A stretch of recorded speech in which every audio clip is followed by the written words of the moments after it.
Hello lease കിച്ചൻ്റെ പുതിയ വീഡിയോയിലേക്ക് എല്ലാവർക്കും സ്വാഗതം. ഇന്നെന്താ ചെയ്യാൻ പോകുന്നത് പറഞ്ഞാൽ വാഴക്കേനെ കൊണ്ട് ഒരു ബജ്ജി ഉണ്ടാക്കാൻ പോകുന്നത്. അപ്പോൾ നമുക്ക് വാഴക്ക വെച്ചിട്ട് ഒരു ബജ്ജി ഉണ്ടാക്കി നോക്കാം. അപ്പോൾ 2 വാഴക്ക എടുത്തിട്ടുണ്ട്, പിന്നെ ബജ്ജി മാവ് എടുത്തിട്ടുണ്ട്, പിന്നെ അത് ചീവേണ്ടത് ഒരു ഇതാണത് ചീവിയാണത്. ഇനി നമുക്ക് എന്ത് ചെയ്യാന്ന് വെച്ചാൽ ഇത് ചീവിയിട്ട് ഇത് തോല് പോക്കിയിട്ട് നമുക്കിതിനെ കൊണ്ട് ചീവി എടുത്തിട്ട് വരാം. അപ്പോൾ ഇത് നമ്മൾ നല്ല വൃത്തിക്ക് ചീവി എടുത്തിട്ട് ഇതിൻ്റെ തോലെല്ലാം പോക്കിയിട്ട് നല്ലോണം വൃത്തിയാക്കി കഴുകി വെച്ചിട്ടുണ്ട്. നമുക്ക് ഇതിൻ്റെ അകത്ത് വെച്ചിട്ട് ചീവി എടുത്തിട്ട് നമുക്ക് ബജ്ജി ഉണ്ടാക്കാം. അപ്പോൾ ഇത് നമ്മൾ നല്ല നൈസായിട്ട് ചീവി എടുത്തിട്ടുണ്ട്. ഇത് കണ്ടോ, ഇതേ രൂപത്തിൽ ചീവി എടുക്കാം. ഇതിൻ്റെ അകത്ത് വെച്ചിട്ട് നല്ല അടിപൊളിയായിട്ട് നമ്മൾ ചീവി എടുത്ത് വെച്ചിട്ടുണ്ട്. അപ്പം നല്ല ഇത് വന്നിട്ട് ബജ്ജി മാവാണ്. ഈ ബജ്ജി മാവിനെ കൊണ്ടാണ് നമ്മളിത് ഉണ്ടാക്കാൻ പോകുന്നത്. ഇത് റെഡിമെയ്ഡാണ്, നമ്മൾ കടയിൽ വാങ്ങാൻ കിട്ടുന്ന സാധനമാണ്. അപ്പോൾ ഇത് നമുക്ക്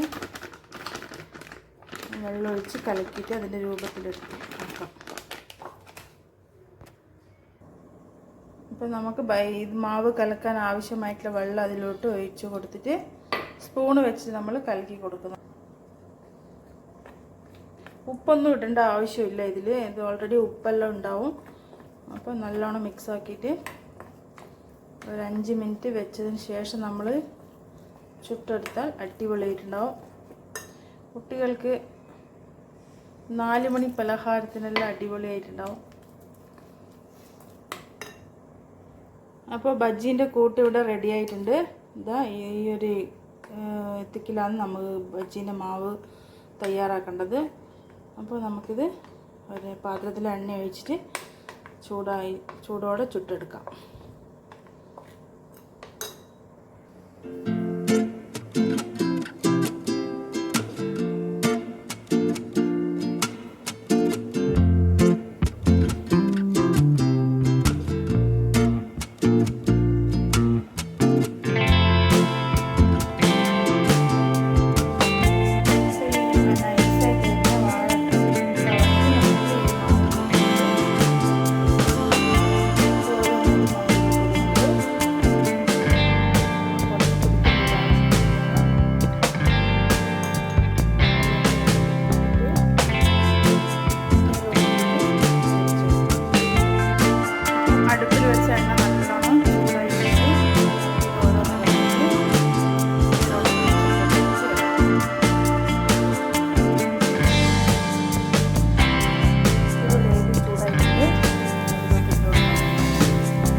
താങ്ക് യു ഫോർ വാച്ചിങ്.